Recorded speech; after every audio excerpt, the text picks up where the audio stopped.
Hello all, welcome to divine me. எல்லோரும் எப்படி இருக்கீங்க? நான் ரொம்ப நல்லா இருக்கேன். இந்த வீடியோ வந்து தீபாவளி அன்னைக்கு எடுத்தது. இந்த வீடியோவில் நம்ம என்ன பார்க்க போகிறோம் அப்படின்னா, மகா கந்த சஷ்டி விரதத்தை பற்றி தான் பார்க்க போகிறோம். மகா கந்த சஷ்டி விரதம் வந்து நமக்கு நாளைக்கு 22ஆம் தேதி ஸ்டார்ட் ஆகி 27ஆம் தேதி வரைக்கும் இருக்குது. இந்த சிறப்பு பெற்ற மகா கந்த சஷ்டி விரதத்தை எப்படி இருக்கணும் அப்படின்னு சொல்லிட்டு நம்ம இந்த வீடியோவில் ரொம்ப டீப்பாக பார்க்க போகிறோம். கந்த சஷ்டி விரதம் இருக்கிறதுனால நமக்கு என்னென்ன பலன் கிடைக்கும் அப்படின்னு சொல்லிட்டு நம்ம வந்து பார்க்கலாம். இந்த விரதத்தை வந்து யார் வேணாலும் இருக்கலாம். முக்கியமாக வந்து குழந்தை வேணும் அப்படின்னு நினைக்கிறவங்க, அதுக்கப்புறமா திருமண தடை வந்துக்கிட்டே இருக்குது அப்படின்னு சொல்லி நினைக்கிறவங்க, இவங்க 2 பேர் வந்து கண்டிப்பாக இருந்தீங்க அப்படின்னா அடுத்த சஷ்டிக்குள்ளே உங்களுக்கு கண்டிப்பாக நிறைவேறும் உங்களோட வேண்டுதல் எல்லாமே.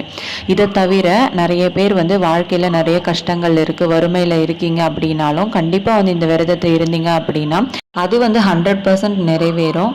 இதை வந்து நிறைய பேர் நம்ம சொல்லி கேள்விப்பட்டிருப்போம். நிறைய பேருக்கு வந்து இது உண்மையிலே நடந்திருக்கு. ஒவ்வொரு மாதத்துலேயும் இந்த சஷ்டி திதி வருது. அந்த நேரத்தில் வந்து நம்ம முருகப்பெருமானுக்கு விளக்கு போட்டு நம்ம வந்து அன்னைக்கு மட்டும் விரதம் இருந்து வழிபாடு செஞ்சுக்குவோம். அதில் ஐப்பசி மாதத்தில் வரக்கூடிய சஷ்டிக்கு மகா கந்த சஷ்டி அப்படின்ற பேரும் இருக்குது. அதுதான் வந்து கந்த சஷ்டி அப்படின்னு நம்ம வந்து சொல்கிறோம். எல்லா முருக பக்தர்களும் ரொம்ப ஆவலாக காத்துட்ருக்கக்கூடிய விரதம் அப்படின்னா இந்த ஒரு கந்த சஷ்டி விரதம் தான். இந்த கந்த சஷ்டி விரதம் வந்து 22ஆம் தேதி ஸ்டார்ட் ஆகி 27 வரைக்கும் இருக்குது. பொதுவாக விரதம் அப்படின்னாலே அதோட பொருள் பார்த்திங்க அப்படின்னா காப்பது அப்படின்னு பேர். காப்பது அப்படின்னா ஒரு செயல், அதாவது ஒரு வேலையை நம்ம செய்கிறோம் அப்படின்னா அதை வந்து விடாமல் தொடர்ந்து செஞ்சால் தான் நமக்கு வந்து அதுக்கான பலனே கிடைக்கும். அந்த மாதிரி தான் இந்த விரதம் வந்து நம்ம இத்தனை நாள் இருப்போம், இதுக்காக இருக்கோம் அப்படின்னு சொல்லிட்டு நம்ம வந்து ஸ்ட்ராங்காக மனசில் நினச்சி ரொம்ப பக்தியோடு இருந்தோம் அப்படின்னா கண்டிப்பாக வந்து நமக்கு முழு பலன் நம்ம வந்து பெறலாம். இந்த சஷ்டி விரதத்தில் நமக்கு நிறைய டைப்ஸ் இருக்குது. அதாவது எப்படிலாம் விரதம் இருக்கலாம் அப்படின்னு சொல்லிட்டு, சாப்பிடாமே இருக்கணும், சாப்பிடாம இருந்தால் தான் விரதம் அப்படின்னு சொல்லி அர்த்தமே கிடையாது. ஒருத்தரோட அவங்கவுங்க ஹெல்த் கண்டிஷனை பொறுத்து நம்ம வந்து இந்த விரதத்தை எடுக்கலாம். இந்த சஷ்டி விரதத்தில் பால், அதுக்கப்புறமா பழம் இதை மட்டும் சாப்பிட்டுட்டு இருக்கிற முறையும் ஒன்று இருக்குது. அதுக்கப்புறம் வந்து இன்னொன்று ரொம்ப கடுமையாக இருக்கிறது வந்து மிளகு விரதம். இந்த விரதம் வந்து ஒரு நாளைக்கும் ஒன்று மிளகு இன்க்ரீஸ் பண்ணிக்கிட்டே போவாங்க. முதல் நாள் 1 மிளகு, 2வது நாள் 2 மிளகு, 3வது நாள் 3, அந்த மாதிரி. இந்த விரதம் வந்து ரொம்ப கடுமையான ஒரு விரதம். இது வந்து வயசானவங்க, அதுக்கப்புறமா ஃபீட் பண்ணுற மதர்ஸ், அதுக்கப்புறமா வந்து ப்ரெக்னெண்ட்டாக இருக்கிறவங்க, இவங்கெல்லாம் கண்டிப்பாக இருக்கவே கூடாது.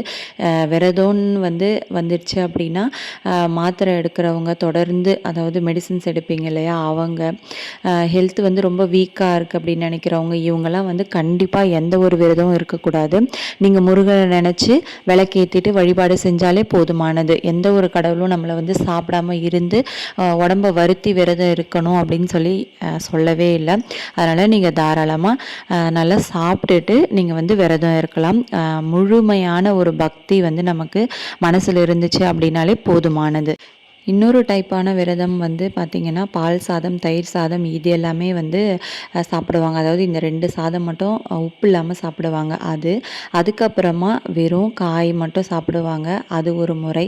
அதுக்கப்புறம் வந்து நிறைய பேர் ஒரு வேளை மட்டும் சாப்பிடுவாங்க, 2 வேளையும் பால் பழம் சாப்பிட்டுக்குவாங்க. அப்படி இல்லைன்னா ஒரு நாள் ஃபுல்லாகவே சாப்பிடாம இருந்து ஒரு வேளை மட்டும் சாப்பிடுவாங்க. இந்த மாதிரி உங்களுக்கு என்ன ஒரு விரதம் வந்து உங்களுக்கு கரெக்டாக கம்ஃபர்டபுளாக இருக்கோ அந்த விரதத்தை நீங்கள் வந்து இருந்துக்கலாம். விரதமே இருக்க முடியாது அப்படின்னு சொல்லி நினச்சிங்க அப்படின்னா தாராளமாக நீங்கள் வந்து 3 வேளையும் சாப்பிட்டுட்டு முருகருக்கு விளக்கு ஏற்றிட்டு வந்தாலே போதுமானது. காப்பு கட்டி விரதம் இருக்கணும் அப்படின்னு நினைக்கிறவங்க முதல் நாள் காலையில் 6 மணிக்கு உள்ளேயே நம்ம வந்து என்ன பண்ணணும்னா தலைக்கு குளிச்சுட்டு காப்பை ரெடி பண்ணி வச்சுக்கிட்டு அதை வந்து கட்டிக்கணும். வீட்டில் இருக்கிற பெரியவங்க கிட்ட வந்து நம்ம கட்டிக்கலாம். அப்படி இல்லைன்னா ஹஸ்பண்ட் இருப்பாங்க இல்லையா, அவங்க கையால் நம்ம கட்டிக்கலாம். 2 பேருமே விரதம் இருக்கீங்க குழந்தைக்காக அப்படின்னும் போது ஒருத்தர் மாற்றி ஒருத்தர் வந்து இந்த காப்பை வந்து கட்டிக்கலாம். விரதத்தை ஸ்டார்ட் பண்ணுறதுக்கு முன்னாடி முருகருடைய ஃபோட்டோவோ இல்லை சிலையோ இருந்துச்சுன்னா அதுக்கு முன்னாடி பார்த்திங்கன்னா நம்ம கலசத்தை வந்து அமைச்சிக்கணும். கலசத்தில் எப்பவும் போல தான் வாசனை திரவியங்கள் போட்டுக்கணும். அதுக்கப்புறமா காயின் போட்டுக்கணும். அடுத்து எலுமிச்சம்பழம், மாவிளை, தேங்காய் இதெல்லாமே வச்சு மஞ்சள் குங்குமம்லாம் வச்சு கலசத்தை தயாராக வச்சுக்கோங்க. அதுக்கப்புறமா வந்து பச்சரிசி மேலே இந்த கலசத்தை தூக்கி வச்சு நம்ம வந்து 6 மணிக்குள்ளேயே இந்த காப்பு கட்டி முடிக்கிறது இதெல்லாமே பண்ணிவிட்டு விரதத்தை ஸ்டார்ட் பண்ணிடணும். நிறைய பேர் விரதம் இருக்கும்போது தண்ணியெல்லாம் தண்ணிலாம் குடிக்கக்கூடாது அப்படின்னு சொல்லிட்டு அப்படியே இருப்பாங்க. கண்டிப்பாக வந்து தண்ணி நிறைய குடிக்கணும். நம்மளோட ஹெல்த்தும் ரொம்ப ரொம்ப முக்கியம் இல்லையா? குழந்தைக்காக வேண்டுதல் வைக்கணும் அப்படின்னு நினைக்கிறவங்க வந்து கண்டிப்பாக நீங்கள் வந்து முழு மனசோட இந்த வருஷம் இருந்தீங்க அப்படின்னா அடுத்த சஷ்டிக்குள்ளே உங்களுக்கு வந்து குழந்தை கண்டிப்பாக உங்கள் கையில் இருக்கும். இது வந்து நான் ஏன் இவ்வளோ ஸ்ட்ராங்காக சொல்கிறேன் அப்படின்னா, என்னோடய ஃப்ரெண்டுக்கு வந்து லாஸ்ட் இயர் நான் சொல்லியிருந்தேன், கந்தசஷ்டி விரதம் வந்து நீ இரு, நெக்ஸ்ட் இயர்க்குள்ளே உனக்கு வந்து கண்டிப்பாக நல்ல விஷயம் நடக்கும் அப்படின்னு சொல்லிட்டு, அதுக்கேற்ற மாதிரி இப்போ வந்து அவள் கரெக்டாக ஒரு 8 மந்த்ஸ் ப்ரெக்னெண்ட்டாக இருக்கா. எனக்கு வந்து ரொம்ப ரொம்ப ஹாப்பியாக இருந்துச்சு.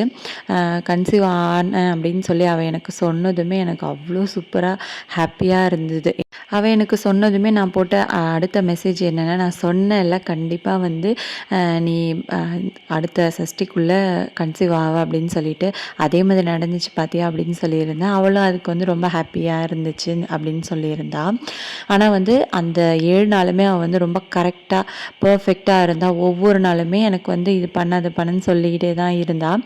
அதுக்கேற்ற மாதிரி அவளுக்கு பலனும் கிடச்சிருச்சு. அதனால் நம்ம வந்து ஒரு விரதம் இருக்கோம் அப்படின்னு பேருக்கு இருக்காமல் ரொம்ப உண்மையாக இருந்தோம் அப்படின்னா எந்த ஒரு விஷயத்தையும் நம்மளால் வந்து சாதிக்க முடியும். நிறைய பேர் வந்து 6 நாள் மட்டும் விரதம் இருந்துட்டு அதுக்கப்புறமா அப்படியே ஸ்டாப் பண்ணிடுவாங்க. அப்படி இருக்கக்கூடாது. அடுத்த நாள் திருக்கல்யாணம் நடக்கும் இல்லையா? அதை பார்த்துட்டு தான் நம்ம விரதத்தை வந்து ஃபினிஷ் பண்ணணும். ஃபஸ்ட்டு டே வந்து ஷட்கோன் கோலம் போட்டு ஒரு விளக்கு மட்டும் ஏற்றி நம்ம வந்து விரதத்தை ஸ்டார்ட் பண்ணிக்கணும்.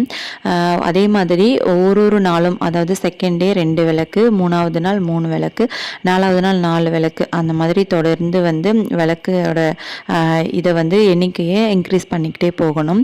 அதுக்கப்புறமா ஃபைனலாக 6வது நாள் பார்த்திங்கன்னா 6 விளக்கு ஷட்கோன் கோலத்தில் ஏற்றி 7வது நாள் வந்து நம்ம விரதத்தை ஃபினிஷ் பண்ணிக்கணும். இந்த விரத நாட்களில் நம்ம காலையிலையும் சாயந்தரமும் வந்து கண்டிப்பாக முருகருக்கு முன்னாடி நெய்வேத்தியம் வச்சு விளக்கேற்றணும். கண்டிப்பாக இதை வந்து செய்யாமல் இருக்கவே கூடாது. பால் பழ விரதம் இருக்கிறவங்க காலையில் வைக்கிற நெய்வேத்தியத்தை நீங்கள் வந்து எடுத்து சாப்பிட்லாம். அதுக்கப்புறமா சாயந்தரம் வைக்கிற நெய்வேத்தியத்தை நீங்கள் நைட்டு வந்து சாப்பிட்டுட்டு நீங்கள் தூங்கிடலாம். டெய்லியுமே முருகருக்கு முன்னாடி ஷட்கோன் கோலம் போடணும். ஒரு நாள் போட்டுட்டிங்க அப்படின்னா அதை தொடர்ந்து அப்படியே வச்சுருக்கக்கூடாது.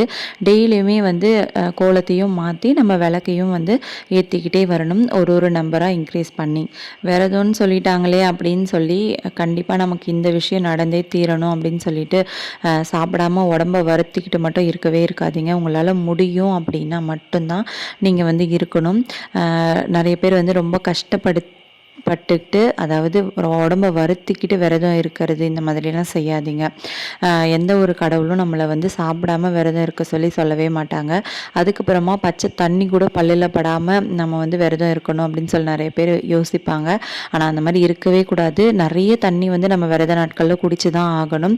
இல்லைனா வந்து நம்மளால் எந்த ஒரு வேலையிலையும் கான்சன்ட்ரேட் பண்ணவே முடியாது. தலைவலி வந்துடும், மயக்கம் போட்டு விழவும் சான்சஸ் இருக்குது.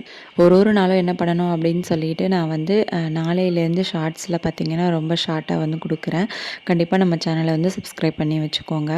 எல்லாருமே வந்து ரொம்ப நல்லபடியாக இந்த சஷ்டி விரதத்தை முடிக்கணும் அப்படின்னு சொல்லிட்டு நான் வந்து வேண்டிக்கிறேன். யாரெல்லாம் என்னெல்லாம் வேண்டுதல் வச்சுருக்கீங்களோ அவங்களுக்கு எல்லாருக்குமே கன்ஃபார்ம் அந்த விஷயங்கள் வந்து நடக்கணும். 100% கண்டிப்பாக நடக்கும். ரொம்ப நம்பிக்கையோடு நம்ம வந்து இந்த விரதத்தை ஸ்டார்ட் பண்ணுவோம். இந்த 6 நாள் நம்ம வந்து விரதம் இருக்க முடியல அப்படின்னு நினைக்கிறவங்க வந்து கடைசியில் அந்த 6வது நாள் மட்டும் கூட ஒரு நாள் மட்டும் விரதம் இருக்கலாம். அதில் எந்த ஒரு தப்பும் இல்லை. அதுக்கப்புறமா வந்து நடுவில் பீரியட்ஸ்லாம் ஆயிடுச்சு அப்படின்னா விரதத்தை வந்து ஸ்டாப் பண்ணிடலாமா அப்படின்னு சொல்லி கேட்டிங்கன்னா வீட்டில் இருக்கிறவங்கள விளக்கேற்ற சொல்லிவிட்டு நீங்கள் வந்து தாராளமாக முருகரை நினச்சிக்கிட்டு இருக்கலாம். அதுலேயும் எந்த ஒரு தப்பும் கிடையாது. உங்களோட விரதம் வந்து தடைபடாது. இப்போது ஓரளவுக்கு வந்து இந்த சஷ்டி விரதத்தை பற்றி உங்களுக்கு தெரிஞ்சிருக்கும் அப்படின்னு நினைக்கிறேன். நம்மளால் வந்து எதையுமே ஃபாலோ பண்ண முடியல அப்படின்னா முருகருக்கு முன்னாடி ஒரு விளக்கு ஏற்றிட்டு காலையிலையும் சாயந்தரமும் முருகருடைய பாடல்கள், முருகருடைய மந்திரங்கள் இது எல்லாத்தையும் நம்ம சொல்லிக்கிட்டே இருந்தோம்னாலே போதுமானது. மனசில் வந்து நம்ம என்ன ஒரு வேண்டுதல் வச்சுருக்கோமோ அதை வந்து இது நடக்கணும் அப்படின்னு சொல்லிட்டு பாசிட்டிவ் திங்கிங்கோடையே நம்ம வந்து இந்த 6 நாளையும் கடக்கணும். அடுத்த நாள் வந்து 7வது நாள் கன்ஃபார்ம் வந்து உங்களுக்கு இந்த 7 நாட்குள்ளேயே கூட கண்டிப்பாக கண்டிப்பாக நடக்கிறதுக்கான நிறைய வாய்ப்புகள் இருக்குது. கந்த சஷ்டி விரதத்தை பற்றி பேசணும் அப்படின்னா தொடர்ந்து பேசிக்கிட்டே போகலாம், எவ்வளோ நேரம் வேணாலும். தீபாவளி அன்னைக்கு பார்த்தீங்க அப்படின்னா என்னெல்லாம் பண்ண, தீபாவளிக்கு முன்னாடி நாளும் என்ன பண்ண அப்படின்னு சொல்லிட்டு இந்த வீடியோவில் ஸ்டார்டிங்லேருந்து பார்த்துருப்பீங்க. இப்படி தான் வந்து எங்களோட தீபாவளியை நாங்கள் வந்து செலிப்ரேட் பண்ணோம். ரொம்ப சிம்பிளாக தான் பண்ணியிருந்தோம், ஆனால் வந்து ரொம்ப ஹாப்பியாக இருந்துச்சு. கண்டிப்பாக வந்து நல்ல நாட்களில் இந்த மாதிரி பூஜைகள் பண்ணும்போது அவ்வளோ ஒரு திருப்தியாக இருக்கும். கண்டினியூஸாக வந்து நமக்கு ஃபெஸ்டிவல்ஸ் தொடர்ந்து வந்துக்கிட்டே இருந்ததுனால ஒரு ரெஸ்ட்டே இல்லாத மாதிரி இருந்துச்சு. க்ளீனிங் பண்ணுறது, அடுத்து வந்து பூஜை பண்ணுறது, திருப்பி அதை க்ளீன் பண்ணுறது, இதே மாதிரி போய்கிட்டே இருந்தது. பட்டாசுமே வந்து ரொம்ப நிறைய வெடிக்காமல் ஓரளவுக்கு கொஞ்சமாக வந்து வாங்கி வெடிச்சிட்டு நாங்கள் வந்து ரொம்ப சிம்பிளாக எங்களோட தீபாவளியை வந்து நாங்கள் ஃபினிஷ் பண்ணிக்கிட்டோம். உங்களோட தீபாவளி செலிப்ரேஷன் எப்படி போச்சு அப்படின்னு சொல்லிட்டு மறக்காமல் கமெண்ட் செக்ஷனில் ஷேர் பண்ணிக்கோங்க. கந்த சஷ்டி விரதத்தை பற்றி ஏதாவது டவுட்ஸ் இருந்துச்சு அப்படின்னாலும் நீங்கள் வந்து கமெண்ட்ஸில் கேளுங்க, நான் வந்து அதுக்கு ரிப்ளை பண்ணுறேன். அப்படி இல்லைனா ஷார்ட்ஸில் வந்து ஒரு வீடியோவாக போடுறேன். இந்த வீடியோ பிடிச்சிருந்தா ஒரு லைக் பண்ணிவிடுங்க, மறக்காமல் நம்ம சேனலை சப்ஸ்கிரைப் பண்ணிவிடுங்க. இது வரைக்கும் நம்ம சேனலை சப்ஸ்கிரைப் பண்ணவங்க எல்லாருக்குமே ரொம்ப ரொம்ப தேங்க்ஸ். நெக்ஸ்ட் வீடியோவில் பார்க்கலாம். தேங்க்யூ.